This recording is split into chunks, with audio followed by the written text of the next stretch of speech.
بسم الله الرحمن الرحيم. بسم الله الرحمن الرحيم. الحمد لله رب العالمين، والصلاة والسلام على نبينا محمد وعلى آله وصحبه أجمعين. معزز ناظرین کرام، آج اللہ کی رحمت سے جمعہ کا دن ہے اور رمضان المبارک کی بابرکت ساعتیں. اللہ رب العالمین سے دعائیں ہیں کہ اللہ رب العالمین ہمارے اعمال کو اپنی بارگاہ میں قبول فرمائے اور ہم سب کے لیے اپنی رحمتوں کے معاملے فرمائے اور ہمارے لیے اپنی مسجدوں کے دروازوں کو کھول دے، اپنے گھروں میں ہمیں عبادت کی توفیق عطا فرمائے اور اپنے حرمین الشریفین کو مومنوں کے لیے امن کے ساتھ اور سلامتی کے ساتھ اپنے بندوں پر رحمتیں فرماتے ہوئے ان کے دروازوں کو کھول دے. سورۃ المائدہ کی آیت نمبر 12 سے اپنے سبق کا آغاز کریں گے. تو اس رکوع میں اللہ رب العالمین نے بنی اسرائیل اور عیسائیوں کی کچھ حالتوں کا ذکر کیا ہے کہ اللہ رب العالمین بیان فرماتے ہیں کہ ہم نے بنی اسرائیل سے وعدہ لیا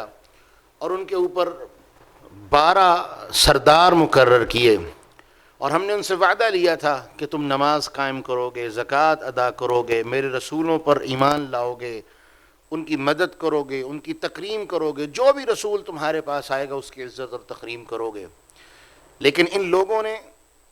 نہ صرف کہ اللہ رب العالمین کے اس وعدے کا انکار کیا بلکہ اس کے ساتھ ساتھ انہوں نے اور ان کے بعد میں آنے والی قوم عیسائیوں نے بھی ایک دعویٰ کر دیا. وہ یہ کہا کرتے تھے کہ عیسائیوں نے یہ کہہ دیا کہ ان اللہ هو المسیح ابن مریم، کہ اللہ رب العالمین وہ اصل میں عیسیٰ بن مریم ہے، معاذ اللہ ثم معاذ اللہ. اور یہودی بھی پیچھے رہنے والے نہیں تھے، انہوں نے کہہ دیا نحن ابناء اللہ واحباؤہ، ہم اللہ کے محبوب اور بیٹے ہیں. اللہ رب العالمین نے پھر ان دونوں قوموں سے سوال کیا کہ اگر تم اتنے مقرب ہو، اگر تم اللہ کے اتنے محبوب ہو، تو پھر اللہ تمہیں عذاب کیوں دیتا ہے؟ اللہ تمہیں گرفتار عذاب کیوں کرتا ہے؟ زمین میں ذلیل اور رسوا کیوں کرتا ہے؟ اللہ رب العالمین نے تمہیں کائنات کے لیے عبرت کا نشان کیوں بنا دیا؟ اس کا جواب دو. وہ جواب نہیں دے سکتے. اس کے بعد اللہ رب العالمین نے اس رکوع میں 2 مرتبہ اہل کتاب کو مخاطب ہو کے 2 باتیں کی کہ اہل کتاب، اس سے پہلے تم جو بددیانتیاں کرتے رہے ہو، انبیاء آ کے تمہیں سمجھاتے رہے ہیں لیکن تم باز نہیں آئے. لیکن اب سن لو، ایک ایسی کتاب آ چکی ہے، قد جاءکم من اللہ نور وکتاب مبین، اللہ کی طرف سے ایک نور جو کتاب مبین ہے وہ آ چکا ہے. اب تمہارے پاس کوئی بددیانتی کا رستہ باقی نہیں بچا. تمہارے لیے یہ بات واضح ہے، اگر کامیاب ہونا چاہتے ہو تو اس کتاب کی خوبی ہے کہ وہ کتاب سیدھے رستے کی ہدایت سیدھا رستہ دکھانے والی ہے، سیدھے رستے کی طرف لے جانے والی ہے. اس کتاب کی وجہ سے اللہ لوگوں کو اندھیروں سے نکال کے ہدایت کے نور کی طرف لے کے آتا ہے. آؤ اس کتاب پر ایمان لے آؤ. اور ساتھ ہی فرما دیا اہل کتاب یہ بات بھی ذہن میں رکھ لو کہ تم یہ کبھی دعویٰ کرو یا کبھی تم یہ شکایت کرو یا کبھی تم یہ کہو کہ اللہ کی طرف سے تو ہمارے پاس کوئی ڈرانے والا آیا ہی نہیں، ہمیں تو اللہ کی طرف سے خوشخبریاں سنانے والا آیا ہی نہیں، تو سن لو محمد الرسول اللہ صلی اللہ علیہ وسلم آ چکے ہیں. ایک عرصے تک فترۃ من الرسل، ایک عرصے تک نبوت کے سلسلے اور رسالت کے سلسلے منقطع رہے اور اب اللہ کا رسول آ چکا ہے. ان تقولوا ما جاءنا من بشیر ولا نذیر، کہیں تم یہ نہ کہو کہ ہمارے پاس بشیر اور نذیر نہیں آیا. اللہ کی طرف سے بشیر بھی آ گئے ہیں، نذیر بھی آ گئے ہیں، اور اس کے ساتھ ساتھ فقد جاءکم بشیر ونذیر واللہ علی کل شیء قدیر. آج اللہ نے تمہارے اوپر یہ حجت بھی قائم کر دی ہے کہ بشیر بھی آ گئے ہیں، نذیر بھی آ گئے ہیں، ان پر ایمان لاؤ گے تو تم کامیاب ہو، وگرنہ جان لو اللہ رب العالمین کے ہاں کامیاب صرف وہی ہوگا جو اعمال صالحہ کرنے والا. اس کے بعد اللہ رب العالمین نے اگلے رکوع میں موسیٰ علیہ السلام کو کچھ نعمتیں یاد کروائیں. اللہ رب العالمین فرماتے ہیں کہ اے موسیٰ اذکروا نعمت اللہ علیکم، اے بنی اسرائیل اور موسیٰ کی قوم یاد کرو جب اللہ نے تمہارے اوپر کئی طرح کی نعمتیں کی. کس طرح کی؟ وجعل فیکم انبیاء، کئی انبیاء تم میں آئے، وجعلکم ملوکا، تمہیں بادشاہت عطا کی، وآتاکم ما لم یؤت احدا من العالمین، اور اس وقت تک جو نعمتیں میں نے تمہیں عطا کی تھی کائنات میں کسی کو عطا نہیں کی تھی، لیکن یہ اتنی بدبخت قوم تھی، اتنی نافرمان قوم تھی، اتنی ذلیل قوم تھی کہ اللہ رب العالمین نے جب ان کو جہاد کے لیے حکم دیا، اور اس لیے حکم دیا کہ جاؤ جہاد کرو اور تمہاری آبائی زمین بیت المقدس جا کے اسے چھڑواؤ، انہوں نے جہاد کرنے سے انکار کر دیا، اور کیا کہا، طرح طرح کے بہانے کیے، حتیٰ کہ اس قوم میں نیک لوگ بھی تھے، اللہ کے نبی موسیٰ علیہ السلام بھی تھے، انہوں نے بھی سمجھایا، وہ نیک لوگ جن کا قرآن ذکر کر رہا ہے، یوشع اور کالب ان کے نام تھے، انہوں نے سمجھایا، او اللہ کے بندو، جس طرح تمہارا رب کہہ رہا ہے اس دروازے سے داخل ہو جاؤ، جہاد کی نیت کر لو، ارادہ کر لو، فَإِذَا دَخَلْتُمُوهُ فَإِنَّكُمْ غَالِبُونَ، جب تم داخل ہو جاؤ گے تمہارا رب تم سے وعدہ کر رہا ہے تم غالب آ جاؤ گے، لیکن انہوں نے انکار کر دیا، اور کیا کہا، موسیٰ تو جا اور تیرا رب جا کے لڑے، ہم تو یہاں بیٹھے ہیں۔ یہ بات کہنے کی دیر تھی کہ موسیٰ علیہ السلام نے دعا کی، اے اللہ میں اپنے اور اپنے بھائی کا ذمہ دار ہوں، اللہ ان کے درمیان اور ہمارے درمیان اب جدائیاں کروا دے، یہ قوم سرکشی کی حدوں کو پھلانگ چکی ہے، اے اللہ اب میرے اور ان کے درمیان جدائیاں کروا دے، میرے اور ان کے درمیان علیحدگی کروا دے۔ تو اللہ رب العالمین نے 40 سال تک ان کے اوپر ذلت کو مسلط کر دیا، رسوائی کو مسلط کر دیا، جنگلوں میں اور صحراؤں میں اس پوری کی پوری قوم کو ذلیل ہونے کے لیے اللہ رب العالمین نے چھوڑ دیا۔ جبکہ دوسری طرف مدینہ منورہ کی بات ہے، جنگ بدر کے وقت جب رسول اللہ صلی اللہ علیہ وسلم صحابہ سے مشاورت کر رہے تھے، ابو بکر و عمر رضی اللہ عنہم یہ تو آگے تھے کہ اللہ کے رسول ہم تو آپ کے لیے سب کچھ چھوڑ آئے ہیں، جو حکم کریں گے ہم تو حاضر ہیں، لیکن رسول اللہ صلی اللہ علیہ وسلم کا چہرہ مبارک انصار کی طرف تھا، جن کی محبت میں،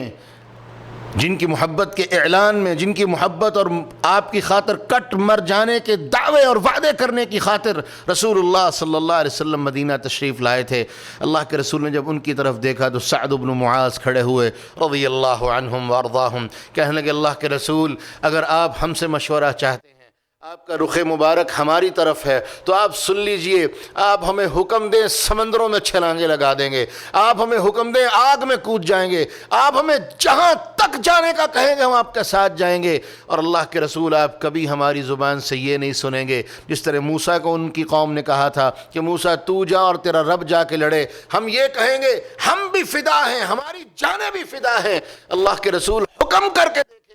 صحابہ کہتے ہیں یہ بات کہنے کی دیر تھی، رسول اللہ صلی اللہ علیہ وسلم کا چہرہ ایسے کھل اٹھا جیسے وہ خوشی انسان کو مل گئی ہو جس خوشی کا انسان متمنی تھا، جس خوشی کی انسان تمنا کر رہا تھا کہ مجھے یہ خوشی مل جائے، اللہ نے وہ خوشی آپ کو عطا فرما دی۔ تو یہ وہ قوم تھی، ایک وہ قوم جو محبت کے دعوے کرنے والی تھی لیکن ذلت اور رسوائی کی زندگی اللہ نے گزارنے پہ مجبور کر دیا، اور ایک وہ قوم جو محبت نہ کہ دعویٰ کرنے والی ہے بلکہ محبت کر کے دکھانے والی ہے، اللہ نے ان کے اوپر اپنی رحمتوں کے معاملے فرما دیے۔ اس کے بعد اللہ رب العالمین بیان فرماتے ہیں، اگلے رکوع میں اللہ رب العالمین نے فرمایا آدم علیہ السلام کے 2 بیٹوں کا قصہ، حابیل کا اور قابیل کا، جس میں قابیل نے حابیل کو قتل کیا۔ اس کا سبب یہ تھا، سبب کیا تھا؟ حسد۔ اس کی تفصیل تفسیروں میں موجود ہے جس کی تفصیل کا یہ محل نہیں ہے۔ حسد کی وجہ سے ایک بھائی نے دوسرے بھائی کو قتل کر دیا، اور قرآن کہتا ہے اس نے بڑے نے چھوٹے کو، قابیل نے حابیل کو دھمکی دی میں تجھے قتل کر دوں گا، تو چھوٹے نے کیا کہا کہ میرے بھائی انی اريد ان تبوء باسمي واسمك فتكون من اصحاب النار، مجھے قتل کرے گا تو تجھے کیا ملے گا؟ نقصان تیرا یہ ہوگا کہ میرے گناہ بھی تیرے سر پہ پڑ جائیں گے اور اللہ تجھے جہنم میں پھینک دے گا۔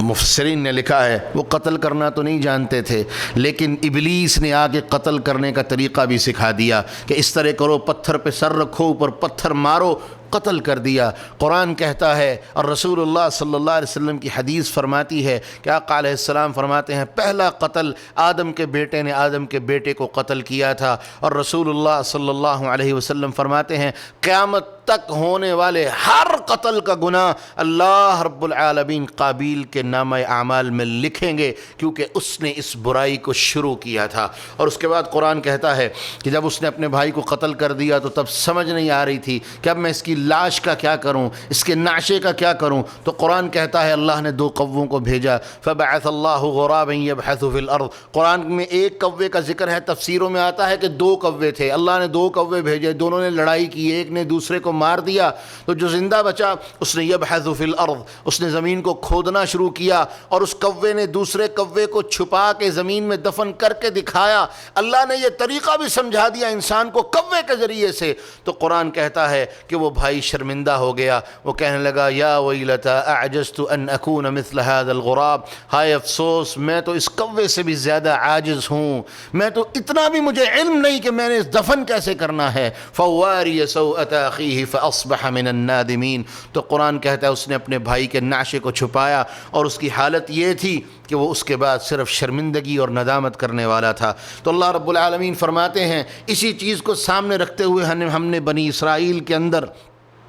یہ قانون مقرر کر دیا تھا، من اجل ذلك كتبنا على بني اسرائيل انه من قتل نفسا بغير نفس او فساد في الارض فكانما قتل الناس جميعا، جو ناحق کسی کو قتل کرے گا، زمین میں فتنہ اور فساد پھیلانے کے لیے کسی کو قتل کرے گا، یہ بنی اسرائیل سے قانون شروع ہوا، آج تک اور قیامت تک یہ قانون ہے، جو ناحق قتل کرے گا، فتنہ اور فساد پھیلانے کے لیے قتل کرے گا، کسی کو ظلم اور زیادتی کرتے ہوئے قتل کرے گا، فكأنما قتل الناس جميعا، گویا کہ اس نے پوری انسانیت کو قتل کر دیا ہے۔ اور جو انسانیت کو زندہ رکھنے کے لیے کوششیں کرے گا، انسانیت کو بچانے کی کوششیں کرے گا، فكأنما احيا الناس جميعا، گویا کہ اس نے پوری انسانیت کو بچا لیا ہے۔ اور رسول اللہ صلی اللہ علیہ وسلم نے فرمایا لوگوں، اللہ نے یہ وعدہ فرما دیا ہے اگر ایک بندے کے قتل میں پوری دنیا کے انسان بھی شریک ہوں، اس کی پلاننگ میں، اس کی ڈیزائننگ میں، اس کی سوچ میں، اس کی بچار میں وغیرہ وغیرہ،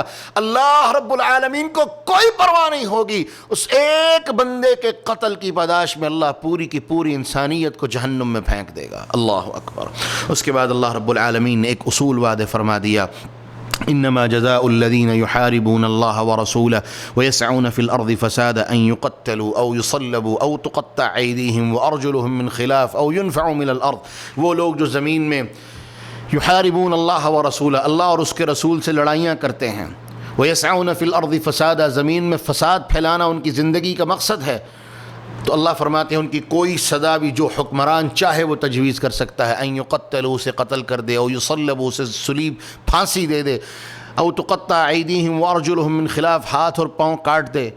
او ينفعوا من الارض، یا زمین میں ان کو ذلیل و رسوا ہونے کے لیے چھوڑ دے، جس طرح کا چاہے فیصلہ کرے۔ اور رسول اللہ صلی اللہ علیہ وسلم کے پاس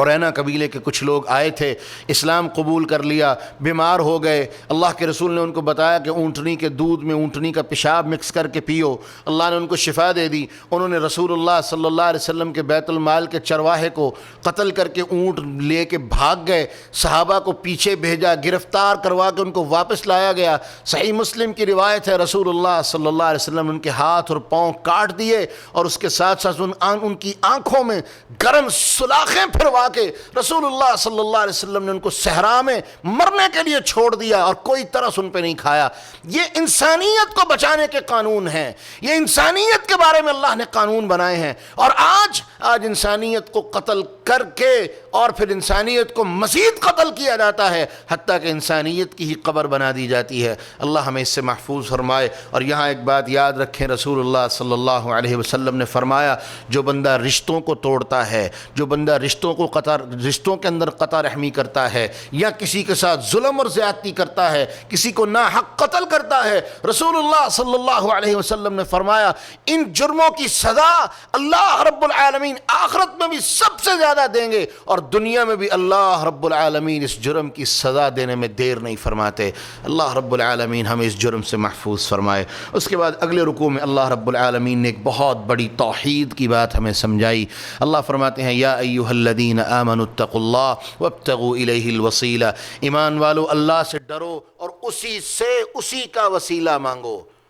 وسیلہ صرف وسیلہ اللہ سے اس کی ذات کا مانگا جائے گا، کسی دوسری ذات کا، خواہ وہ محمد الرسول اللہ صلی اللہ علیہ وسلم ہی کیوں نہ ہو، اللہ کے سامنے کسی کا وسیلہ نہیں دیا جا سکتا۔ بلکہ میں ایک بڑا جملہ بول دوں ساری بات ہی کلیئر ہو جائے، خالق کے سامنے مخلوق کا وسیلہ نہیں دیا جا سکتا۔ جو عاجز ہو اور جو قائم ذات ہو، عاجز کا وسیلہ قائم کے سامنے نہیں دیا جا سکتا۔ اللہ ان لوگوں کو سمجھ دے جو اس وسیلے کے چکر میں پڑ کے انسانیت کو گمراہ کر رہے ہیں، امت کو گمراہ کر رہے ہیں، اور وسیلہ اللہ سے مانگنا ہے اسی کی ذات کا مانگو، اس کے ناموں کا مانگو، جس طرح محمد الرسول اللہ صلی اللہ علیہ وسلم نے تمہیں مانگ کے دکھایا ہے۔ اور اس کے بعد دو وسیلے اور جائز ہیں، نیک بندے سے دعا کروا لیں، یہ وسیلہ ہے صحیح البخاری میں حضرت عمر رضی اللہ عنہ کا عمل موجود ہے کہ اللہ کے رسول کے فوت ہو جانے کے بعد حضرت عباس رضی اللہ عنہ سے دعا کی اور یہ کہا، اللہ ہمارے درمیان تیرے رسول موجود تھے، وہ ہمارے لیے دعائیں کرتے تھے، تو ہمیں بارشیں دیتا تھا،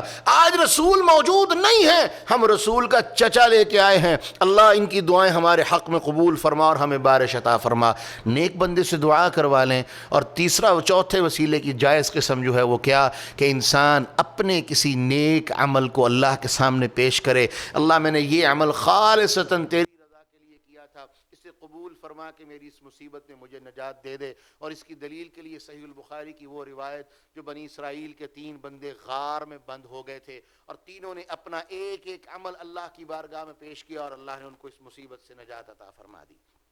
اس کے بعد اللہ رب العالمین فرماتے ہیں اسی آیت سے اگلی آیت میں ان لوگوں کے لیے اشارہ ہے، ان الذین کفروا لو ان لهم ما فی الارض جمیعا، جو وسیلے کا انکار کرنے والے ہیں، جو اللہ کی ذات کو چھوڑ کے کسی اور وسیلے کے قائل ہیں، ان الذین کفروا، بے شک وہ لوگ جو کفر کرنے والے ہیں، تمہارا یہ عمل کفر والا عمل ہے۔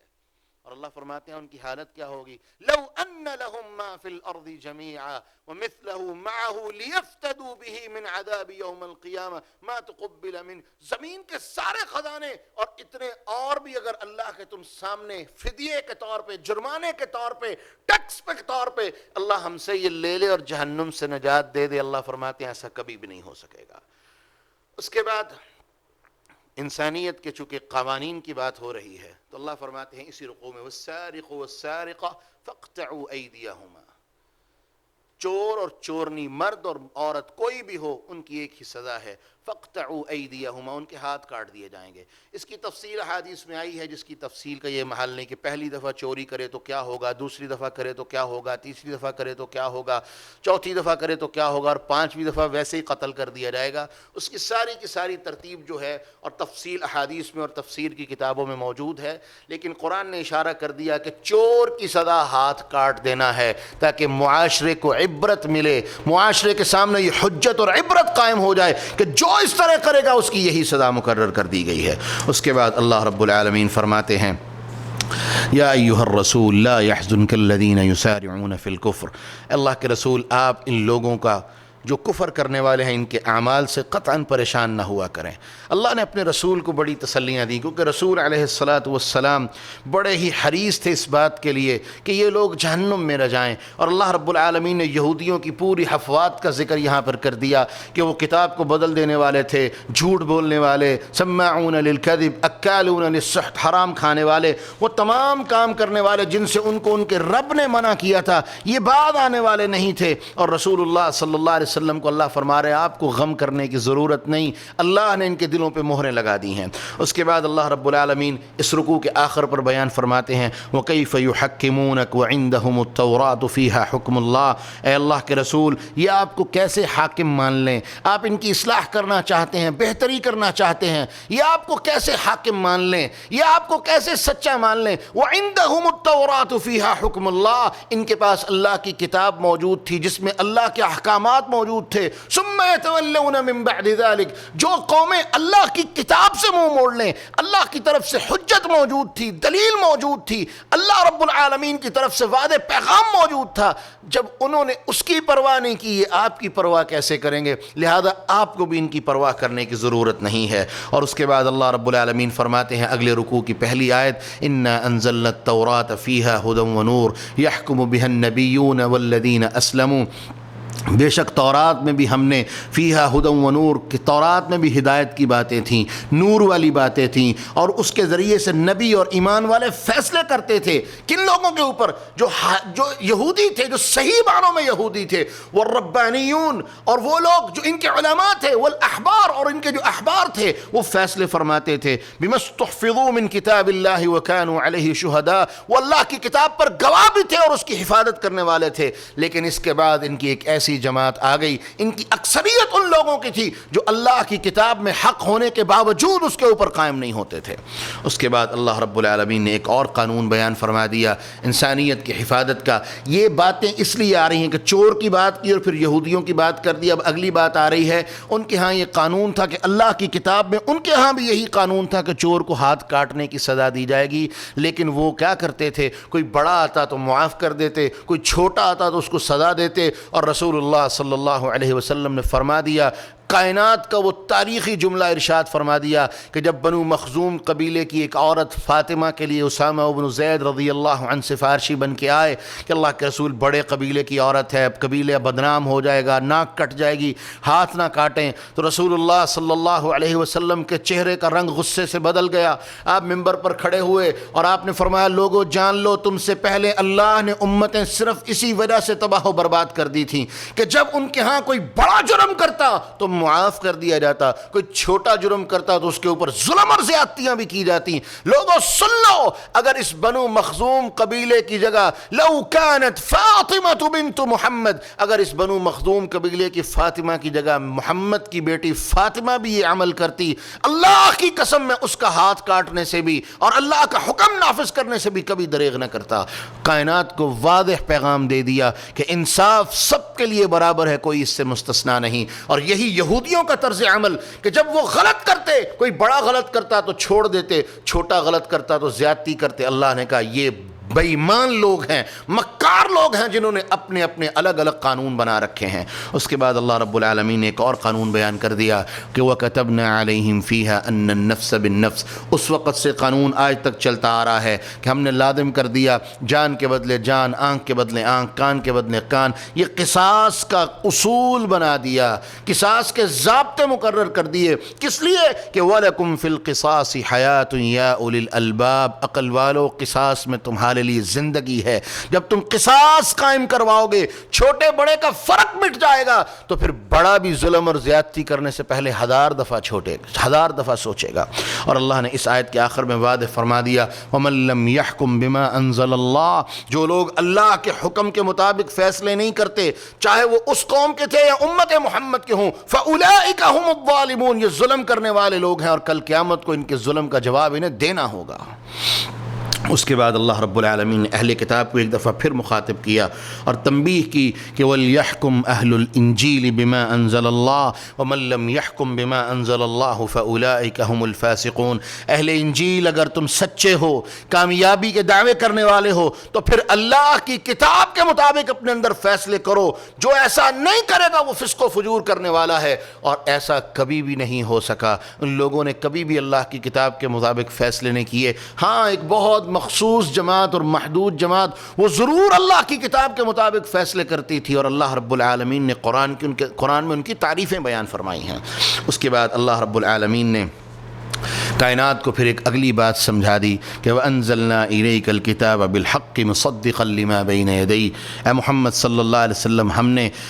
ان کو تورات دی، انجیل دی، انہوں نے جو کیا سو کیا، ہم نے آپ کو ایک کتاب دی ہے۔ وَأَنزَلْنَا إِلَيْكَ الْكِتَابَ بِالْحَقِّ، ایک کتاب نازل کی ہے جو حق کے ساتھ ہے، مصدقا لما بین یدیہ، پچھلی ساری کتابوں کی تصدیق کرنے والی ہے، ومہیمنا علیہ، اور ان کی حفاظت کرنے والی بھی ہے، ان کے اوپر امین اور امانت دار ہے۔ فاحکم بینہم بما انزل اللہ، انہوں نے جو زیادتیاں کی ہم نے ان کو حکم دیا تھا، انہوں نے نہیں مانا، ہم آپ کو بھی حکم دے رہے ہیں، ان کے درمیان فیصلہ ہوگا تو کس بنیاد پر؟ بما انزل اللہ، جو اللہ نے قانون نازل کیے ہیں اس کے مطابق فیصلہ کریں۔ ولا تتبع اہواءہم، اور آپ نے کسی کی خواہش کی پیروی نہیں کرنی۔ عما جاءک من الحق، جب آپ کے پاس حق آ گیا، چاہے یہودی آئے یا عیسائی آئے، ان کی خواہش یہ ہوتی تھی کہ ہمارے درمیان فیصلے محمد کریں لیکن ہماری مرضی کے کریں۔ اللہ نے کہہ دیا اب یہ نہیں ہو سکتا، اب فیصلہ ہوگا تو قرآن کے مطابق ہوگا، اور فیصلہ بھی محمد کریں گے، اور فیصلہ بھی وہ ہوگا جو اللہ چاہے گا۔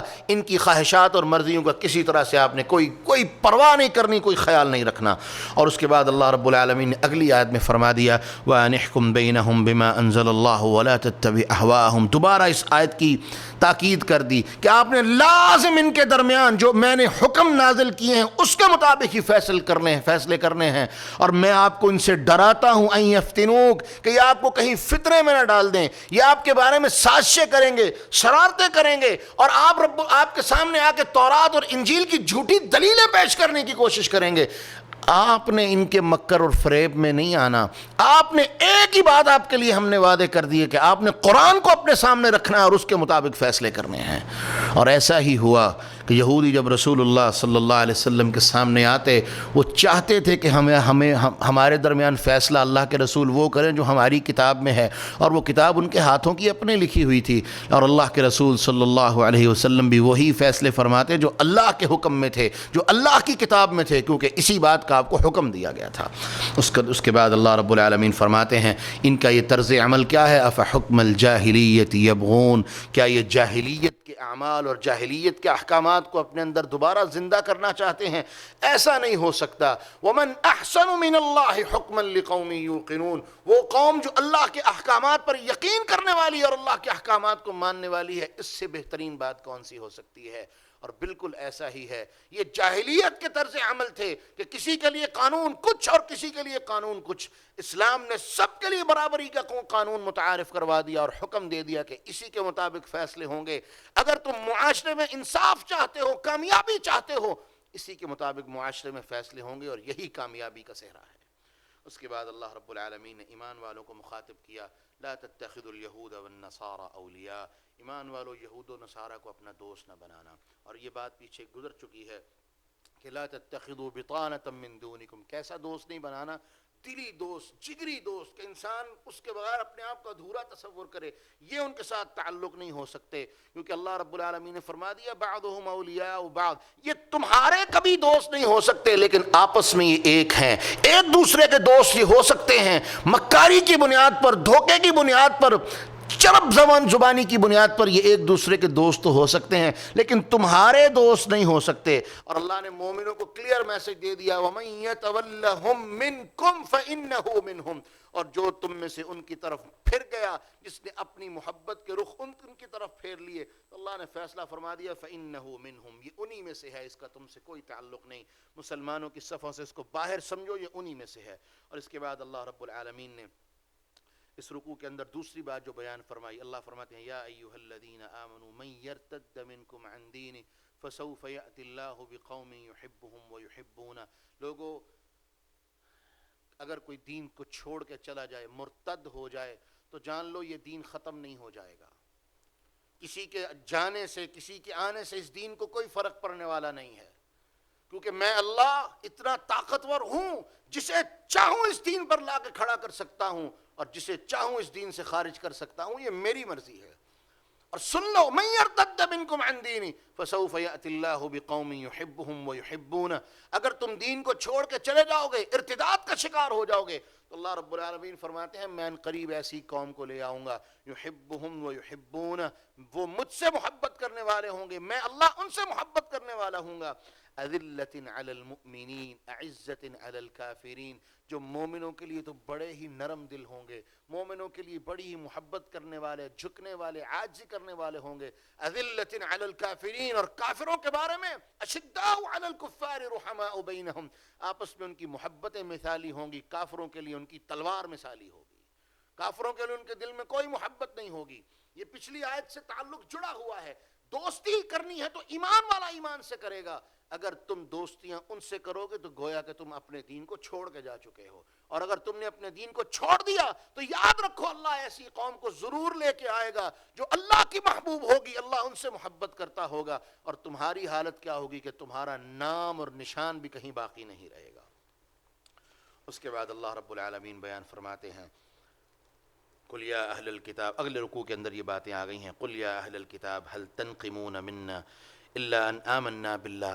اللہ رب العالمین اہل کتاب کی محمد الرسول اللہ صلی اللہ علیہ وسلم سے عداوت اور دشمنی کا بیان فرما رہے ہیں۔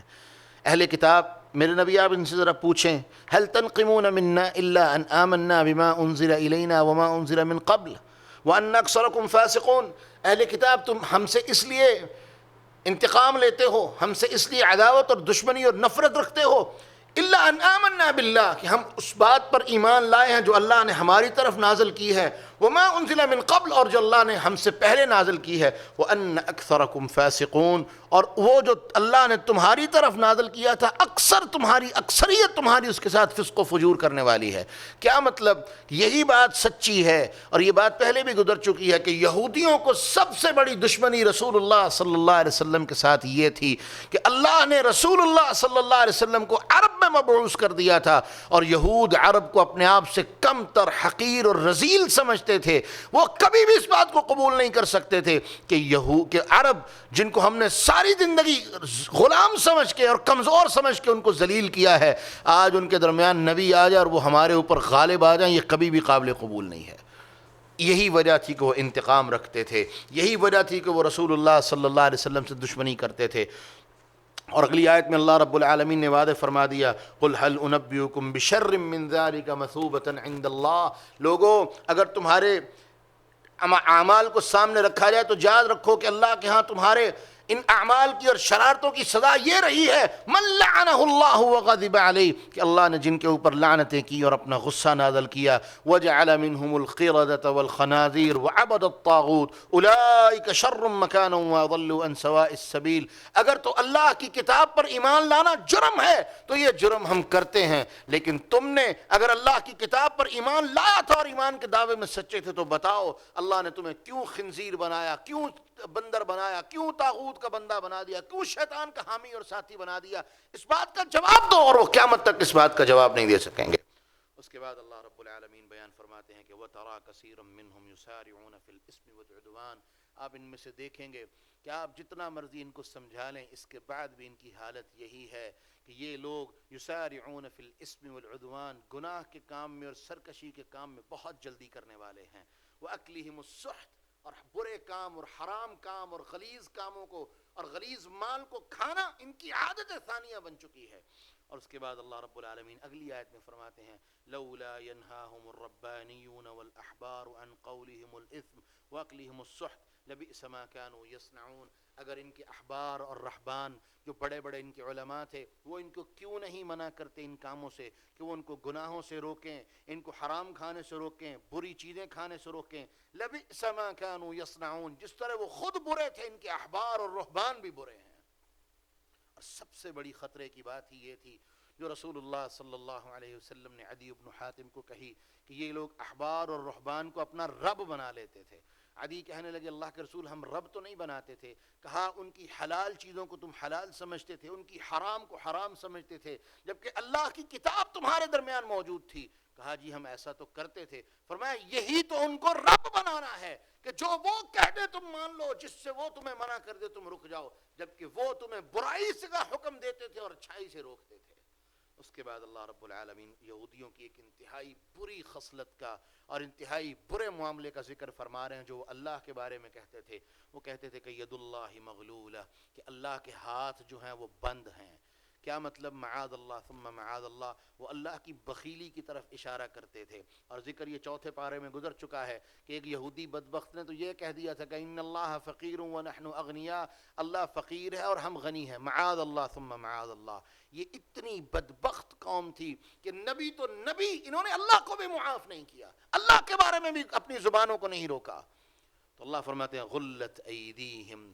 تمہارے ہاتھ بند ہیں۔ اور آج تک دنیا میں سب سے پیسے کے معاملے میں، بخل کے معاملے میں، خرچ کرنے کے معاملے میں سب سے گھٹیا قوم اگر کوئی ہے تو وہ یہودی ہیں۔ پیسے کی انتہا کی محبت، لیکن اتنے پیسے کے معاملے میں یہ غلیظ اور گھٹیا اور کمینے لوگ ہیں کہ اپنی ذات کے اوپر بھی 1 روپیہ خرچ نہیں کرتے۔ کیا کرتے ہیں؟ ان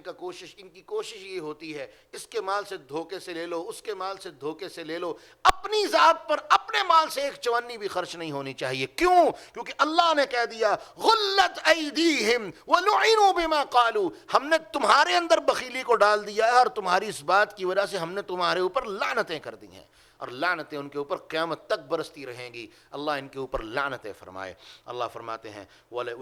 بل یداہ مبسوطتان ينفق کیف یشاء، اللہ کے 2 ہاتھ ہیں۔ وہ لوگ جو اللہ کے ہاتھ نہیں مانتے، یہ دیکھو قرآن واضح کہہ رہا ہے بل یداہ مبسوطتان، اللہ کے 2 ہاتھ ہیں اور دونوں پھیلے ہوئے ہیں، ينفق کیف یشاء، وہ جس طرح چاہتا ہے اپنے بندوں پر خرچ کرتا ہے۔ اس کے بعد اللہ رب العالمین بیان فرماتے ہیں،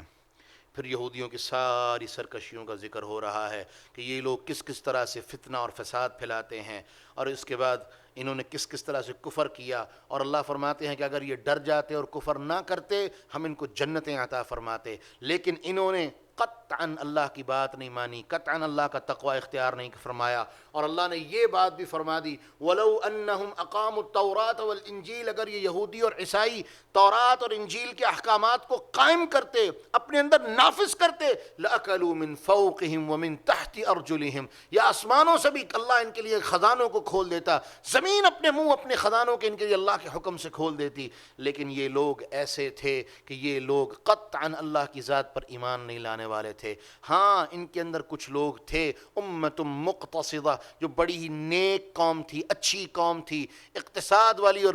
مریانہ روی والی قوم تھی، اور اللہ فرماتے ہیں وَكَثِيرٌ مِّنْهُمْ سَاءَ مَا يَعْمَلُونَ، اور اکثر لوگ ان کے اندر ایسے تھے جو برے کرنے والے تھے اور وہ کچھ نہیں جانتے تھے۔ اس کے بعد اللہ رب العالمین نے اپنے رسول صلی اللہ علیہ وسلم کو ایک واضح حکم دے دیا، یا ایھا الرسول بلغ ما انزل الیک من ربک، اے رسول جو احکامات، جو باتیں اللہ نے آپ کی طرف نازل کی ہیں، آپ کی ذمہ داری ہے کہ کائنات تک ان کو مکمل کا مکمل پہنچا دیجئے۔ وَإِن لَّمْ تَفْعَلْ فَمَا بَلَّغْتَ رِسَالَتَهُ، اور اگر آپ نے ایسا نہ کیا، بلکہ مفسرین نے لکھا ہے اگر آپ نے ایک بات بھی جو اللہ نے آپ کو عطا کی تھی امت تک نہیں پہنچائی، جو اللہ نے پہنچانے کا حکم دیا تھا نہیں پہنچائی، فَمَا بَلَّغْتَ رِسَالَتَهُ، ایک بات اگر آپ روک لیں گے، ایک بات نہیں پہنچائیں گے تو آپ نے رسالت کا حق ادا نہیں کیا۔ اللہ اکبر۔ اور اما جی عائشہ رضی اللہ عنہا فرمایا کرتی تھی، جو بندہ یہ کہے کہ اللہ کے رسول نے کوئی بات چھپائی ہے تو وہ جان لے وہ جھوٹ بولنے والا ہے، کیونکہ اللہ نے آپ کو حکم دیا ہے کہ آپ لوگوں تک ہر بات کو پہنچا دیں۔ اللہ کی قسم اللہ کے رسول نے ہر بات پہنچا دی ہے۔ اور جنگ اور خطبہ حجۃ الوداع کے دن رسول اللہ صلی اللہ علیہ وسلم نے 1.5 لاکھ کے قریب صحابہ کا مجمع، ان سے پوچھا بتاؤ الا هل بلغت، بتاؤ میں نے اللہ کے پیغامات تم تک پہنچا دیے؟ سب نے یک زبان ہو کے کہا اللہ کے رسول نہ صرف کہ پہنچا دیے بلکہ پہنچانے کا حق ادا کر دیا۔ تو رسول اللہ صلی اللہ علیہ وسلم نے آسمان کی طرف 3 دفعہ اشارہ فرمایا، اللہم اشہد اللہم اشہد اللہم اشہد، اللہ ان کی اس بات پر گواہ ہو جا، کہیں قیامت کے دن یہ نہ کہہ دیں کہ ہمیں تو کسی نے دعوت ہی نہیں دی تھی۔ اس کے بعد اللہ رب العالمین بیان فرماتے ہیں لقد کفر الذین قالوا ان اللہ ثالث ثلاثہ، پھر یہودیوں کا کچھ تذکرہ آیا، ان کی حرکتوں کا، ان کی عادتوں کا، ان کے افعال کا، اور اس کے بعد عیسائیوں کے ایک بہت بڑے معاملے کا جس کا کل بھی ذکر ہوا۔ اللہ رب العالمین نے بیان فرمایا کہ لقد کفر الذین قالوا ان اللہ ثالث ثلاثہ، تحقیق ان لوگوں نے کفر کیا جنہوں نے کہا اللہ 3 میں سے ہر کوئی ایک اللہ ہے، تینوں میں سے تیسرا اللہ ہے، اللہ عیسیٰ مریم یہ تینوں برابر ہیں، عیسیٰ بھی اللہ، مریم بھی اللہ، اللہ بھی اللہ، یہ تینوں مل کے اللہ بنتے ہیں، اکیلا اللہ نہیں ہے۔ تو اللہ رب العالمین نے واضح فرما دیا وما من الہ الا الہ واحد، لوگوں جان لو کوئی دوسرا الہ نہیں، کوئی معبود برحق نہیں سوائے اللہ رب العالمین کے، وہ اکیلا ہے، واحد ہے، کوئی دوسرا نہیں ہے۔ وَإِن لَّمْ يَنْتَهُوا عَمَّا يَقُولُونَ، اور اگر وہ اپنی اس بات سے باز نہ آئے، لَيَمَسَّنَّ الَّذِينَ كَفَرُوا مِنْهُمْ عَذَابٌ أَلِيمٌ، تو ان کے اوپر ہم ضرور بضرور ان کو ایک ایسا عذاب چکھائیں گے جو دردناک عذاب ہوگا۔ اور اس کے بعد اللہ رب العالمین نے ایک اور بات کی کہ اللہ کس طرح یہ ہو سکتے ہیں، مَلْمَسِيحُ ابْنُ مَرْيَمَ إِلَّا رَسُولٌ، عیسیٰ ابن مریم رسول ہیں، وَأُمُّهُ صِدِّيقَةٌ، اور ان کی ماں سچی تھیں، صدیقہ تھیں، طاہرہ تھیں، طیبہ تھیں، اور سب سے بڑی بات كَانَا يَأْكُلَانِ الطَّعَامَ، یہ دونوں کھانا کھاتے تھے، اور اللہ تو کھانے کی چیزوں سے ہی بے پرواہ ہے، وہ تو غنی ہے، اس کو ان چیزوں کی ضرورت ہی نہیں، تم کس طرح ان کو اللہ کہہ سکتے ہو؟ اور دوسری جگہ اللہ رب العالمین نے پیچھے یہ بات گزر چکی ہے، اللہ نے فرمایا بتاؤ اگر اللہ ان کو فوت کرنا چاہے، اللہ عیسیٰ کو اور ان کی ماں کو اگر فوت کرنا چاہے تو کون ہے جو اللہ کے حکم کو ان کے اوپر نافذ ہونے سے روک سکتا ہے؟ اس سے بات پتہ چل گئی کہ یہ جو تم دعویٰ کرتے ہو تمہارا دعویٰ غلط ہے، وہ ایک اکیلا اللہ ہے جو ہر طرح کی چیز سے پاک ہے، مبرہ ہے، منزہ ہے، اور وہ کسی طرح کی کسی کمزوری کا شکار نہیں، وہ غنی ہے۔ اور اس کے بعد اللہ رب العالمین نے ایک بہت بڑی تنبیہ کی، یا اہل الکتاب لا تغلوا فی دینکم. کل بھی یہ بات گزری، آج پھر آ گئی. اللہ نے بار بار یہ بات اہل کتاب کو کہی اور ہمیں سنانا مقصود ہے، سمجھانا ہمیں مقصود ہے. لا تغلوا فی دینکم، دین جتنا ہے اتنا ہی ہے، اسی کے اوپر قائم رہنا. دین میں غلو نہ کرنا. اور غلو کیا کہتے ہیں؟ کسی چیز کو اس کی اصل سے جتنی وہ واضح کی گئی ہے، بیان کی گئی ہے، جتنی اس کی تفصیلات سمجھائی گئی ہیں، جتنی اس کی تفصیلات شاگردوں نے استاد سے سمجھ لی ہیں، استاد محمد الرسول اللہ صلی اللہ علیہ وسلم، شاگرد صحابہ، جتنی استاد نے شاگردوں کو سمجھا دی، شاگردوں نے سمجھ لی، شاگردوں نے استاد کا طرز عمل اس چیز پہ دیکھ لیا، اس کے بعد ایک رتی کے برابر بھی اس میں اضافہ کرنا، یہ غلو ہے. اور ہم نے کون سے غلوب نہیں کیے. یہ جتنی چیزیں عیسائیوں کے بارے میں گزری ہیں، جتنی چیزیں یہودیوں کے بارے میں گزری ہیں، عیسائیوں نے کہا عیسیٰ اللہ کے بیٹے ہیں، عیسائیوں نے کہا عیسیٰ اللہ ہیں. یہ عقیدہ اللہ کی قسم آج ہمارے معاشرے میں بھی لوگوں میں موجود ہے جو یہ کہتے ہیں اللہ عرش پر ہو تو اللہ ہے، فرش پر ہو تو محمد ہے. اس سے بڑا گمراہی والا اور شرکی عقیدہ کیا ہو سکتا ہے؟ کوئی کہتے ہیں نور من نور اللہ ہے، اللہ کے نور سے پیدا ہوا ہے. اللہ کے بندو، کیوں امت کو قرآن سے دور کر رہے ہو؟ کیوں امت کو گمراہی کی طرف لے جا رہے ہو؟ یہ تو وہ تمام عقائد تھے جو یہود و نصارہ کے تھے، میرے اللہ نے ہمیں ان سے رکنے کا حکم دیا، تم وہی لوگوں کے درمیان پھیلا رہے ہو. اللہ سمجھ عطا فرمائے.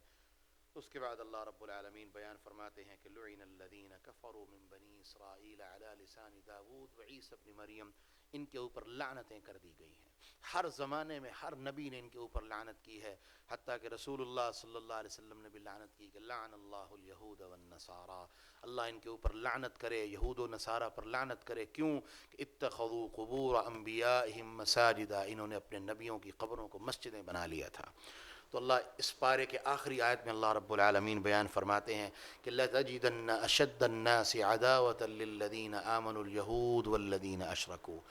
تین گروہ ہیں، مشرکین، یہودی، عیسائی. اللہ فرماتے ہیں مسلمانوں تمہارے سب سے بدترین دشمن وہ یہودی ہیں اور اس کے ساتھ ساتھ مشرکین ہیں. آج کے زمانے میں ہندو اور دوسرا یہودی، یہ مسلمانوں کے بدترین دشمن ہیں اور کبھی مسلمانوں کے خیر خواہ نہیں ہو سکتے. آپ جتنی مرضی محبت کر لیں، جتنا مرضی دعویٰ کر لیں ان سے محبت کا، جتنی مرضی قربت کی باتیں کر لیں، یہ سانپ کو دودھ پلانے کے مترادف ہے. جب بھی موقع ملے گا ڈھسنے سے باز نہیں آئیں گے. وَلَتَجِدَنَّ أَقْرَبَهُمْ مَوَدَّةً لِلَّذِينَ آمَنُوا الَّذِينَ قَالُوا إِنَّا نَصَارَى. ہاں اگر اہل کتاب کے ساتھ کوئی قربت کی بات ہو تو عیسائیوں کے ساتھ کسی حد تک ہو سکتی ہے، ضرورت کے تحت معاہدہ کیا جا سکتا ہے، ان پر اعتماد کیا جا سکتا ہے. کیوں؟ کیونکہ ان کے دلوں میں بہرحال کہیں نہ کہیں مسلمانوں کی اور ایمان والوں کی محبت اللہ نے رکھی ہے. لیکن دوست ان کو نہیں بنانا، دوست ان کو نہیں بنانا. ہاں مودت کی بات کس اعتبار سے ہے؟ اگر کوئی معاہدہ کرنا پڑے، اگر کوئی تعلق قائم کرنا پڑے تو یہ لوگ اس قابل ہیں کہ ان سے کوئی تعلق بنایا جا سکتا ہے، معاہدہ کیا جا سکتا ہے، ان کے ساتھ کوئی معاملہ کیا جا سکتا ہے. لیکن ہندو اور یہودی، مشرک، بت پرست، وہ کہیں بھی ہو، وہ قطعاً اس قابل نہیں، کیونکہ وہ مسلمانوں پر سب سے زیادہ عداوت رکھنے والے اور دشمنی رکھنے والے ہیں. اس کے بعد اللہ رب العالمین نے 7ویں پارے کے شروع میں پہلی آیت بیان فرمائی. اللہ رب العالمین بیان فرماتے ہیں کہ وَإِذَا سَمِعُوا مَا أُنزِلَ إِلَى الرَّسُولِ تَرَى أَعْيُنَهُمْ تَفِيضُ مِنَ الدَّمْعِ. یہ آیت نجاشی کے بارے میں اتری تھی. وہ عیسائی تھے. جب جا کے جناب جعفر رضی اللہ عنہ نے ان کو اللہ کی آیتیں سنائیں تو قرآن کہتا ہے کہ وَإِذَا سَمِعُوا مَا أُنزِلَ إِلَى الرَّسُولِ، جب ان لوگوں کو جو اللہ کے رسول کی طرف آیتیں نازل ہوتی ہیں، سنائی جاتی ہیں، تَفِيضُ مِنَ الدَّمْعِ، ان کی آنکھوں سے آنسو جاری ہو جاتے ہیں، مِمَّا عَرَفُوا مِنَ الْحَقِّ، اس لیے کہ انہوں نے حق کو پہچان لیا ہوتا ہے. اور پھر وہ دعائیں کرتے ہیں ربنا آمنا فاکتبنا مع الشاہدین، اللہ ہم ایمان لانے والے ہیں، ہمیں گواہوں میں شامل فرما لے. کہ ہم رسول پر ایمان لانے والے ہیں، اللہ ہمیں بھی ان لوگوں میں شامل فرما لے. تو اللہ فرماتے ہیں فاثابہم اللہ بما قالوا جنات تجری من تحتها الانہار. اس کے اس عمل، ان کے اس دعوے کی وجہ سے، چاہے ان کو عمل کرنے کی توفیق ملی ہے یا نہیں ملی، انہوں نے ایمان کا دعویٰ کر دیا، اللہ ان کو جنتوں کا داخلہ عطا فرمائے گا. اس کے بعد اللہ رب العالمین نے اگلے رکوع میں دو تین بنیادی باتیں آئیں. نمبر 1، یا ایھا الذین آمنوا لا تحرموا طیبات ما احل اللہ لکم. اے ایمان والو، وہ چیزیں جو تمہارے رب نے تمہارے اوپر حلال کر دی ہیں ان کو تم حرام نہیں کر سکتے، وہ کسی طرح کی بھی چیزیں کیوں نہ ہوں. صحیح البخاری کی روایت ہے 3 صحابی اللہ کے رسول کے گھر آئے اور آ کے اللہ کے رسول کے معمولات پوچھے۔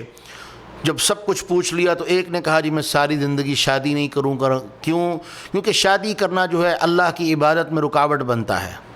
دوسرے نے کہا جی میں ساری زندگی روزہ رکھوں گا تاکہ اللہ کی بندگی کا حق ادا ہو سکے۔ تیسرے نے کہا جی میں ساری زندگی رات کو نیند نہیں لوں گا، ساری رات اللہ کے حضور قیام کرتا رہوں گا۔ ظاہراً ان کی یہ نیتیں ٹھیک تھیں، لیکن اس کے ساتھ ساتھ وہ اپنے اوپر بہت کچھ حرام کرنے والے تھے۔ شادی اللہ نے حلال کی ہے، اس کو حرام کر لیا۔ روزہ مستقل رکھنا اللہ نے حرام کیا ہے، انہوں نے اپنے اوپر کھانے کو حرام کر لیا۔ انہوں نے اللہ رب العالمین کی عطا کردہ رحمت اور نعمت نیند، رات کو سونا، اس کو اپنے آپ سے دور کرنے کا اعلان کر دیا۔ رسول اللہ صلی اللہ علیہ وسلم کو پتہ چلا، مسجد آئے اور خطبہ فرمایا، اور آپ نے فرمایا لوگوں کو کیا ہو گیا کہ وہ اس طرح کے اعلان کرتے پھر رہے ہیں؟ اللہ کی قسم میں شادیاں بھی کی ہیں، میری 9 بیویاں موجود ہیں، تم دیکھ سکتے ہو، میں روزہ رکھتا بھی ہوں چھوڑتا بھی ہوں، اور ساتھ ہی فرما دیا میں رات کو آرام بھی کرتا ہوں اور قیام بھی کرتا ہوں۔ اور اگلی بات جو اللہ کے رسول نے سب سے بڑی فرما دی، فمن راغب عن سنتی فلیس منی، جو میری سنت سے، میرے طریقے سے منہ پھیر لے گا اس کا مجھ سے کوئی تعلق نہیں۔ یہی تو بات اللہ فرما رہے ہیں، جو چیزیں اللہ نے حلال کر دی ہیں، جن کو اللہ نے اسلام انسان کی زندگی کا حصہ بنا دیا ہے، لا تحرموا طیبات ما احل اللہ لکم، اسے تم اپنے لیے حرام نہیں کر سکتے۔ اس کے بعد اللہ رب العالمین نے قسموں کی بات کی کہ لوگوں جان لو، قسمیں 2 طرح کی ہوتی ہیں، ایک ہوتی ہیں وہ قسمیں جو انسان دل سے اٹھاتا ہے، اور ایک وہ قسمیں جو انسان فطرتاً اور عادتاً اٹھاتا رہتا ہے۔ لا یؤاخذکم اللہ باللغو فی ایمانکم، یہ پہلے پارے میں بات گزر چکی ہے۔ اللہ اس طرح کی قسموں کی کوئی مواخذہ نہیں فرماتے۔ ہاں وہ قسمیں جو انسان دل سے اٹھاتا ہے، نیتاً ارادتاً قسم اٹھاتا ہے کہ میں یہ کام کروں گا، میں یہ کام نہیں کروں گا، اس کے اوپر اللہ نے مواخذہ رکھا ہے۔ قسم اگر نافرمانی کی ہے تو اس کو توڑنا لازم ہے اور کفارہ دینا بھی لازم ہے۔ قسم اگر خیر کے کام کی ہے، اس نے اٹھا لی لیکن وہ خیر کا کام نہیں کر سکا، اس کو قسم توڑنا پڑ گئی، اس کے لیے وہ کفارہ ادا کرے گا، اللہ اس کی نیت پر اس کو اجر دینے والے ہیں۔ مزید احکامات اس کے کتابوں میں موجود ہیں، ان کی طرف رجوع کیا جاتا ہے، لیکن مختصراً میں یہاں پر بیان کر دیا۔ تو اللہ فرماتے ہیں اس کا کفارہ یہ ہے کہ فَكَفَّارَتُهُ إِطْعَامُ عَشَرَةِ مَسَاكِينَ مِنْ أَوْسَطِ مَا تُطْعِمُونَ أَهْلِيكُمْ، درمیانے درجے کا جو گھر میں کھاتے ہو 10 مسکینوں کو کھانا کھلا دو۔ نہیں کر سکتے او کسوتہم، ان کو کپڑے پہنا دو۔ یہ بھی نہیں کر سکتے او تحریر رقبہ، غلام آزاد کر دو۔ فمن لم یجد، جس کے پاس یہ تینوں چیزیں نہیں ہیں، فصیام 3 ایام، وہ 3 دن روزے رکھے گا، اور فیصلہ وہ خود نہیں کرے گا، کسی عالم سے، مفتی سے، کسی صاحب علم سے، کسی قاضی سے جا کے کروائے گا، اور قاضی اس کی حیثیت کے مطابق فیصلہ کرے گا کہ تمہیں کون سا کام کرنا ہے۔ تو اللہ فرما رہے ہیں ذالک کفارۃ ایمانکم، یہ تمہاری قسموں کا کفارہ ہے، لیکن حکم دے دیا کہ واحفظوا ایمانکم، یہ قسمیں یوں ہی نہ اٹھاتے پھرا کرو، کیونکہ قسم کا مطلب ہے تم اللہ کی ذات کے اکرام کو اور اللہ کی ذات کو اس بات میں شامل کر رہے ہو۔ تو اللہ رب العالمین کی ذات کا اکرام یہ ہے، اس کو کسی بات میں شامل کرنا یہ ہے کہ اس کو پورا کیا جائے، اور اگر کوئی ایسا نہیں کرتا تو اس نے اللہ کا اکرام نہیں کیا۔ اور کوئی اگر جھوٹی قسم اٹھا کے کسی کو دھوکہ دینا چاہے تو اللہ رب العالمین اسے دھوکہ نہیں دینے دے گا۔ اس کے بعد اللہ رب العالمین نے اس رکوع میں اسلام کی بہترین پاکیزگی اور اسلام کی عظمت کی بات کی، اور وہ کیا کہ دنیا کے ہر مذہب میں اور اسلام کی ابتدا میں بھی یہ چیز جائز تھی، شراب اور جوا، لیکن جب اسلامی معاشرہ مضبوط ہو گیا تو اللہ رب العالمین نے اس کی کامل اور مکمل حرمت نازل فرما دی۔ پہلے کہا یہ فائدے کی چیز ہے لیکن اس میں برائی زیادہ ہے، پھر کہا نماز کے قریب نہیں آنا، اور تیسری جگہ پر دعا کر دی۔ جناب عمر نے ہر دفعہ دعا کی، اللہم بین لنا بیانا کافیا شافیا، اللہ ہمارے لیے شراب کے بارے میں اور جوئے کے بارے میں کھلی بات فرما، تاکہ ہمارے دلوں کو ایک مکمل واضح بات پتہ چل جائے۔ تو اللہ نے آخری مرتبہ یہ آیت نازل فرما دی کہ اے ایمان والو، انما الخمر والمیسر والانصاب والازلام، یہ 4 چیزیں، شراب، جوا، پانسے اور اس طرح سے یہ ازلام، رجس من عمل الشیطان، یہ شیطان کے گندے اعمال میں سے عمل ہے، فاجتنبوہ لعلکم تفلحون، اپنے آپ کو اس سے دور کر لو تاکہ تم کامیاب ہو جاؤ۔ یہ بات جب اتری جناب عمر کو بتائی کہ جناب عمر نے پھر دعا کی، اللہ ابھی بات کھلی نہیں، کھول کے بات فرما دے۔ جناب عمر یہ چاہتے تھے رضی اللہ عنہ کہ اللہ ایک ایک چیز کی جو نقصانات ہیں ان کو کھول کے بیان کر دے کہ یہ اس کا یہ نقصان ہے، یہ نقصان ہے، یہ نقصان ہے، معاشرے پہ کیا نقصان ہے، لیکن اللہ رب العالمین نے اتنی لمبی نہیں بات کی، اور اگلی آیت میں بیان فرما دیا کیونکہ شیطان یہ چاہتا ہے کہ تمہیں ان چیزوں کے ذریعے سے لڑائی میں، بغض میں، دشمنی میں، عداوت میں الجھا دے،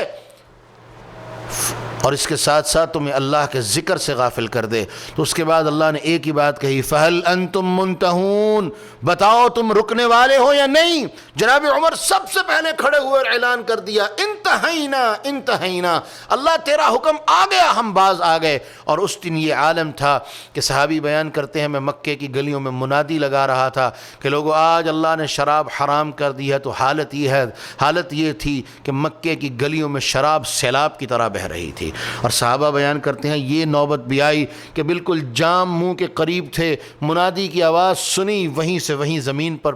پٹخ دیے، یہ بھی گوارا نہیں کیا کہ چلو ابھی تو منہ کے قریب لگا لیا ہے، پی لیں، آئندہ نہیں پی لیں گے، اس بات کو بھی گوارا نہیں کیا۔ اس کے بعد اللہ رب العالمین نے یہ بات بیان فرمائی کہ لیس علی الذین آمنوا وعملوا الصالحات جناح فیما طعموا اذا ما اتقوا وآمنوا وعملوا الصالحات، ہاں جو ایمان والے پیچھے کھا چکے ہیں، جو ان کے پیچھے معاملے گزر چکے ہیں، ان کے اوپر اللہ رب العالمین کی طرف سے ان پر کوئی گناہ نہیں ہے، اللہ نے ان کے معاملے کو معاف کر دیا ہے۔ ہاں اب جو بات ہے وہ کیا کہ وہ اپنے آپ کو تقوی کی طرف لے آئیں اور اپنے آپ کو پاک کر لیں اور اپنے اعمال کو درست کر لیں، اب وہ ایسی چیزوں میں نہ پڑیں، کیونکہ اگر کوئی ایسی چیزوں میں پڑے گا تو وہ اللہ رب العالمین کی نافرمانی کرنے والا ہوگا۔ اس کے بعد اللہ رب العالمین فرماتے ہیں، یہ احرام کی کچھ باتیں آ گئی ہیں۔ سب سے پہلی بات جو اللہ نے فرمائی، یا ایھا الذین آمنوا لیبلونکم اللہ بشیء من الصید تنالہ ایدیکم ورماحکم، شکار تمہارے بالکل قریب ہوگا، تمہیں بھوک بھی ہوگی، تمہارے ہاتھ، تمہارے تیر، تمہارے نیزے اس کے قریب ہوں گے، لیکن اللہ تمہیں اس کے ذریعے سے آزمانا چاہتے ہیں۔ تو کیا کرنا ہے تم نے؟ کس لیے آزمانا چاہتے ہیں؟ کہ لیعلم اللہ من یخافہ بالغیب، تاکہ اللہ یہ جان لیں کہ اللہ سے کون ڈرنے والا ہے۔ تو اپنے آپ کو اس عمل سے دور کر لو، یہ آزمائش ہے بہت بڑی۔ اب مکہ میں ہم دیکھتے ہیں ماشاءاللہ یہ کبوتروں کے غول در غول، اور جی کرتا ہے ان کبوتروں کو پکڑیں اور ذبح کر کے کھانا شروع کر دیں، لیکن لیعلم اللہ من یخافہ بالغیب، کوئی ان کو ٹچ بھی نہیں کر سکتا، کیونکہ اللہ اپنے بندوں کو آزمانا چاہتے ہیں۔ تو اللہ فرماتے ہیں فمن اعتدی بعد ذلک، جو میرے حکم کے آنے کے بعد کوئی زیادتی کرے گا فلہ عذاب علیم، میں سخت عذاب دوں گا۔ اور اس کے بعد اللہ نے حکم دے دیا، لا تقتلوا الصید وانتم حرم، تم حد حرم میں ہو، احرام کی حالت میں ہو،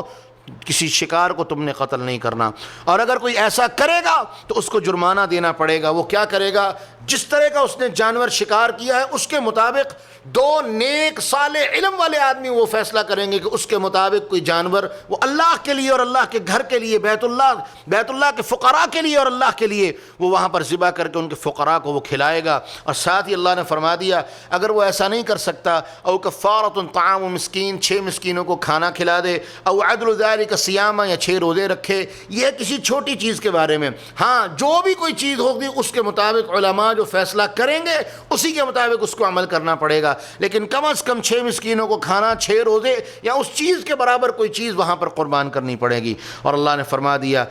یہ کس لیے ہے؟ تاکہ جو تم نے کام کیا ہے اس کی سزا تمہیں پتہ چل جائے۔ اور ساتھ ہی فرما دیا عفا اللہ عما سلف، جو گزر چکا ہے وہ معاف ہے، لیکن اب اگر کسی نے کیا ومن عاد فینتقم اللہ من، جو ایسا کرے گا، جو میرے حد حرم کی حرمت کو پامال کرنے کی کوشش کرے گا، جو احرام کی پابندیوں کو پامال کرنے کی کوشش کرے گا، فینتقم اللہ من، اللہ اس سے انتقام لے گا۔ یہ لوگ جو آج احرام کو بڑا نارمل سمجھتے ہیں، جو جی چاہتا ہے کر لیتے ہیں، باز آ جاؤ، یہ اللہ کے شعائر میں سے ایک شعیرہ ہے، جو اس پر عمل نہیں کرے گا فینتقم اللہ من، اللہ اس سے انتقام لے گا۔ اس کے بعد اللہ فرماتے ہیں احل لکم صید البحر وطعامہ متاعا لکم وللسیارہ، سمندری شکار جو ہے، ایک بندہ حج اور عمرے کی نیت سے سمندر میں سفر کر رہا ہے، احرام بے شک باندھ بھی لیا ہو تو وہ شکار کر سکتا ہے، وہ ہر حالت میں تمہارے لیے حلال ہے۔ وحرم علیکم صید البر ما دمتم حرما، ہاں خشکی کا کچھ شکار جو ہے، جب تم خشکی پہ آ جاؤ اور احرام کی حالت میں ہو اور حد حرم میں ہو، یہ تمہارے لیے منع کر دیا گیا ہے، حرم حرام کر دیا گیا ہے۔ اللہ ہمیں اس سے محفوظ فرمائے۔ اور پھر اللہ رب العالمین اس رکوع کے آخر میں بیان فرماتے ہیں کل لا یستوی الخبیث والطیب، ایمان والو خبیث اور گندی چیز اور پاک چیز آپس میں برابر نہیں ہو سکتی۔ ولو اعجبک کثرت الخبیث، گندی چیز وہ کتنی ہی تمہیں محبوب کیوں نہ ہو، کتنی ہی تمہیں پسند کیوں نہ ہو، وہ قطعاً اللہ رب العالمین کے ہاں اس کی خوبصورتی، اس کی تمہاری نظر میں پسندیدگی قطعاً اللہ رب العالمین کے ہاں کوئی معیار نہیں ہے۔ اللہ کے ہاں معیار ہے حلال اور طیب، اور یہی معیار تمہاری کامیابی کا معیار ہے۔ اس کے بعد اللہ رب العالمین نے ایمان والوں کو حکم دیا، لا تسألوا عن اشیاء ان تبد لکم تسؤکم، ایمان والو ایسی چیزوں کے بارے میں سوال مت کرو کہ اگر ان چیزوں کے بارے میں تمہیں بتا دیا جائے تو پھر تمہیں تکلیف ہو۔ یعنی ایسے سوالات کرنا، ایسی چیزوں کے بارے میں سوالات کرنا جن کو اللہ رب العالمین نے واضح نہیں فرمایا، اللہ کے رسول سے اس کے بارے میں سوال کرنا، یہ بہت بڑا جرم ہے، اور اللہ رب العالمین نے ایمان والوں کو اس سے منع کر دیا ہے۔ اس کے بعد اللہ رب العالمین فرماتے ہیں ما جعل اللہ من بحیرہ ولا سائبہ ولا وصیلہ ولا حام، یہ مشرکین کے ایک طرز عمل کی نفی ہو رہی ہے۔ اللہ فرماتے ہیں ما جعل اللہ من بحیرہ، اللہ رب العالمین نے بحیرہ نہیں بنایا۔ بحیرہ کس جانور کو کہتے ہیں؟ وہ جانور جس کا دودھ جو ہے وہ بتوں کے لیے وقف ہو اور کوئی اس کا دودھ نہ دھوئے۔ ولا سائبہ، وہ جانور جو معبودوں کے لیے ویسے ہی بتوں کے لیے وقف کر دیا جائے اور کوئی اس کو چھیڑتا نہ ہو، کوئی سواری نہ کرتا ہو، کوئی کچھ نہ کرتا ہو۔ ولا وصیلہ، وہ اونٹنی جو ایک بچی جنے مادہ، پھر دوبارہ پھر مادہ جنے، درمیان میں کوئی وقفہ بھی نہ آئے اور درمیان میں کوئی نر بھی پیدا نہ ہو، تو وہ اونٹنی بڑی ہی مبارک اور خیر والی متصور کی جاتی تھی۔ اس اونٹنی کو وسیلہ کہتے تھے، یعنی ملانے والی، جو دو نر اکٹھے یکے بعد دیگرے پیدا کرے، اس کو وسیلہ کہتے ہیں۔ وہ اونٹنی بھی بتوں کے نام کے لیے وقف کر دی جاتی ہے، اور کوئی اس کو چھیڑتا نہ کوئی اس کا دودھ دوتا نہ اس پر کوئی سواری کرتا۔ ولا حام، اور وہ خاص اونٹ جو جفتی کے لیے، اونٹنیوں کی جفتی کے لیے استعمال کیا جاتا اور طاقتور ہوتا، کئی اونٹنیاں اس کی جفتی سے وہ حاملہ ہو جاتی، تو وہ اونٹ بھی بتوں کے نام کے لیے وقف کر دیا جاتا۔ اللہ فرماتے ہیں یہ ساری کی ساری تمہاری مشرکانہ طرز عمل اور تمہارا مشرکانہ سوچ ہے، میں نے کوئی ایسی چیز نہیں کی۔ وَلَكِنَّ الَّذِينَ كَفَرُوا يَفْتَرُونَ عَلَى اللَّهِ الْكَذِبَ، مشرکین یہ کہتے تھے کہ یہ بحیرہ، سائبہ، وسیلہ، حام یہ اللہ کی طرف سے ہیں۔ اللہ فرماتے ہیں یہ جھوٹ بولنے والے ہیں، میں نے ایسا کوئی حکم نہیں دیا۔ اور جناب عمر رضی اللہ عنہ تو اکثر کہا کرتے تھے، اور عمرو بن نفیل کے بارے میں بھی آتا ہے، وہ مشرکین مکہ سے لڑتے تھے کہ یار یہ بات عقل نہیں مانتی، ایک اونٹ جسے اللہ نے پیدا کیا تم اسے بتوں کے نام پر ذبح کر دو، یہ بات عقل نہیں مانتی۔ اور اس کے بعد اللہ رب العالمین نے فرمایا تزکیہ نفس کی سب سے بڑی بات، علیکم انفسکم، اے ایمان والو علیکم انفسکم۔ اور یہاں میں ایک روایت بیان کر دوں، رسول اللہ صلی اللہ علیہ وسلم نے فرمایا، صحیح البخاری کی روایت ہے، آقا فرماتے ہیں میں نے عمرو بن عامر الخزاعی کو دیکھا خواب میں کہ وہ جہنم کے اندر اپنی انتڑیاں گھسیٹتا پھر رہا تھا، کیونکہ یہ وسیلہ اور صاحبہ کا کام سب سے پہلے اس بدبخت نے شروع کیا تھا، اور اللہ رب العالمین نے اس کی جہنم اور اس کی جہنم میں اس کا ٹھکانہ اللہ نے اپنے رسول کو دکھا دیا۔ اس کے بعد اللہ فرماتے ہیں علیکم انفسکم، ایمان والو اپنے آپ کے اوپر اپنا آپ لازم پکڑ لو، لا یضرکم من ضل اذا اہتدیتم، کسی کا گمراہ ہونا جب تم ہدایت پہ ہو تمہیں نقصان نہیں دے سکتا۔ ہاں تمہارا کام ہے دعوت دو، امر بالمعروف اور نہی عن المنکر کرو، سمجھاؤ، لیکن اپنی ذات کی سب سے پہلے فکر کرو اور اس کے بعد امت کے بارے میں سوچو۔ اگر کوئی گمراہ ہو رہا ہے اور تم بھی گمراہی کی طرف جا رہے ہو تو پھر اس کی گمراہی سے زیادہ تمہیں اپنی گمراہی کی فکر کرنی ہے، اپنی ہدایت کے بارے میں کوشش کرو۔ جب تم ہدایت پر کامل ہو جاؤ گے پھر لوگوں کی اصلاح کا کام کرو۔ اگر تم خود بھی کمزور ہو اور لوگوں کی اصلاح کے لیے نکل پڑو گے تو ممکن ہے تم خود بھی اس گڑھے میں گر جاؤ، اللہ اس سے محفوظ فرمائے۔ اور اسی لیے امام احمد کہا کرتے تھے کہ لوگوں میں تمہیں بدعتیوں اور ان کی مجالس سے دور رہنے کی تنبیہ کرتا ہوں، کیونکہ اکثر لوگ ان کی گفتگو کا شکار ہو کے گمراہ ہو جاتے ہیں۔ میں میسج دینا چاہوں گا اپنے ان بھائیوں کو جو یہ مرزا صاحب، انجینئر، یہ پلمبر صاحب، جن اللہ تعالیٰ ان کے حال پہ رحم فرمائے اور ان کو ہدایت دے، اور اگر اس کے لیے اللہ نے ہدایت کا فیصلہ نہیں فرمایا تو اس فطرے کو دنیا سے اللہ لے جائے، کیونکہ یہ بندہ خود بھی گمراہ ہے اور لوگوں کو بھی گمراہی کی طرف لے جا رہا ہے، اور وہ لوگ جو اپنی طرف سے اس کی اصلاح کے لیے جاتے ہیں وہ خود اس کی بدعت کا اور اس کی خرافات کا شکار ہو کے خود اسی کے ساتھی بن جاتے ہیں۔ اور اللہ کے لیے پہلے اپنے آپ کو مضبوط کرو، پھر ایسے لوگوں سے جا کے گفتگو کرو۔ اور یہ بندے کو بھی میسج دینا چاہوں گا کہ پہلے کسی سے بیٹھ کے دین کو سیکھ لو، پھر داعی بنو اور مربی بنو، بات سمجھ آئے گی۔ تم خود بھی جاہل ہو اور جن کے طرز عمل کو تم نے اپنایا تھا وہ بھی جاہل تھے، وہ بھی جہنم میں پہنچ گئے، انشاءاللہ اللہ تمہیں بھی جہنم تک پہنچائے گا۔ یا ایھا الذین آمنوا شہادۃ بینکم اذا حضر احدکم الموت۔ یہ ایک موت کے بارے میں کچھ احکامات ہیں۔ اگر انسان کو اس کی موت کا وقت قریب آ جائے اور وہ اپنے ورثاء کے درمیان موجود نہیں، کہیں باہر ہے، تو وہ کیا کرے؟ 2 گواہ بنا لے، اور ساری ترتیب اور تقسیم اللہ رب العالمین نے یہ سمجھا دی، اور یہاں اس کی بحث کا محل نہیں، لیکن اشارہ میں نے کر دیا کہ یہ 3-4 آیتیں جو ہیں، انسان اگر گھر سے باہر ہے، جیسے ہم سعودی عرب میں ہیں، ہمارے ورثاء یہاں پر موجود نہیں، تو ایسی شکل میں جس شخص کو یہاں موت آئے گی، وہ 2 گواہ اپنی موت سے پہلے اپنی وراثت کے بارے میں، اپنی وصیت کے بارے میں ان کو دے کے، وہ ذمہ داری دے کے ان سے حلف لے لے کہ یہ میری ذمہ داری ہے، تم نے میرے ورثاء تک پہنچا دینی ہے۔ اور اس کے بعد اللہ رب العالمین نے حضرت عیسیٰ علیہ السلام اور ان کے اوپر کچھ ہونے والے انعامات اور ان کے اوپر جو اپنی رحمتیں اور معجزات ان کے ہاتھوں سے اللہ رب العالمین نے ظاہر کی، اللہ ان کا ذکر فرما رہے ہیں۔ اس ضمن میں اللہ رب العالمین فرماتے ہیں، جو اس سورت کا نام بھی ہے سورۃ المائدہ، اسی سارے قصے میں اللہ رب العالمین نے تذکرہ کیا کہ اذ قال الحواریون، جب عیسیٰ علیہ السلام کے حواریوں نے کہا کہ اے عیسیٰ هل يستطيع ربك ان ينزل علينا مائدة من السماء، کیا آپ کا رب اس بات کی طاقت رکھتا ہے کہ وہ آسمان سے ہمارے لیے مائدہ، دسترخوان نازل کرے؟ تو عیسیٰ علیہ السلام نے کہا اللہ سے ڈر جاؤ، ایسا مت کرو۔ انہوں نے کہا نہیں، ہم کوئی معجزہ نہیں دیکھنا چاہتے، ہم صرف یہ چاہتے ہیں کہ ہمارے دل مطمئن ہو جائیں، ہمارے دلوں کو اطمینان آ جائے، ہمارا یقین ہے لیکن اطمینان سے یقین مکمل ہو جاتا ہے، ہم یہ دیکھنا چاہتے ہیں۔ تو عیسیٰ علیہ السلام نے اللہ سے دعا کی، اللہ ہمارے لیے آسمان سے دسترخوان نازل فرما، اور اس دسترخوان کو ہمارے اول اور آخر کے لیے عید بنا دے، خوشی کا ذریعہ بنا دے۔ تو اللہ رب العالمین نے اعلان فرما دیا، میں وہ دسترخوان نازل کر دیتا ہوں، لیکن اگر اس کے بعد کسی نے میرے ساتھ کفر کیا، یہ نشانی دیکھنے کے بعد، اطمینان آ جانے کے بعد کفر کیا، تو پھر کیا ہوگا؟ میں ان کو ایسا عذاب دوں گا کہ کائنات میں اس عذاب کی کوئی مثال نہیں ملتی ہوگی۔ تو اللہ رب العالمین نے وہ کھانا آسمان سے نازل کیا، وہ ایک دسترخوان تھا جو فرشتے لے کے آئے، جس کے اوپر 7 روٹیاں اور 7 مچھلیاں تھیں، اور حکم دیا کہ جتنی ضرورت ہے کھا لو، اور ہر روز تمہیں کھانے کو ملے گا۔ لیکن وہ قوم بھی یہودیوں سے عیسائیت کی طرف آئے تھے، یہودیوں کے اثرات ان میں باقی تھے، انہوں نے کھا لیا اور کچھ چوری کر لیا کہ پتہ نہیں کل ملے کہ نہ ملے۔ اللہ رب العالمین نے ان کی اس خیانت پر دسترخوان کو آسمان پہ واپس اٹھا لیا، اور وہ لوگ اپنے وعدے پر قائم رہے۔ تو اس کے بعد اس سورت کے آخر میں اللہ رب العالمین نے فرمایا کہ وَإِذْ قَالَ اللَّهُ يَا عِيسَى ابْنَ مَرْيَمَ، اللہ رب العالمین قیامت کے دن عیسیٰ علیہ السلام سے ایک سوال کریں گے،